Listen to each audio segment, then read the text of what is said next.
మారవా? నీవింకా మారవా? ఇంకా తెలుసుకుంటావు, ఇంకా గ్రహిస్తావు, ఇంకా మారతావని ప్రతి క్షణం నీ రాక కోసం ఎదురు చూస్తూనే ఉన్నాను. ఈ ఒక్క మారు అవకాశాన్నిద్దాం, నా కుమారుడే కదా మారతాడు అని పదే పదే నీకు అవకాశాన్ని ఇస్తూనే ఉన్నాను.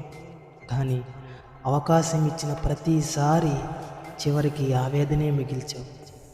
నీవు చేసేది తప్పు అని నీ మనసు నిన్ను ప్రశ్నిస్తున్నా, నీ అంతరాత్మ నిన్ను తడుతున్నా నా మాటని దాటేశావు. నా రక్తాన్ని వెలగా చెల్లించి నా స్వాస్థ్యముగా నా కుమారునిగా నిన్ను ప్రేమిస్తే తండ్రి మాట విననొల్లని కుమారునిగా నా నుంచి ఎడమైపోయావు. మరలా మరలా అదే తప్పు చేస్తూ ప్రతిసారి నా గాయాన్ని రేపుతూ వాత వేయబడిన మనస్సాక్షి కలిగిన వాడిగా మారిపోయావు. ఏ ఎందుకు? నీకోసం నా సర్వాన్ని విడిచి రావడమే నే చేసిన తప్ప? నీకోసం ప్రాణం పెట్టడమే నే చేసిన తప్ప? చాలా చాలా బాధ పెట్టేశావు.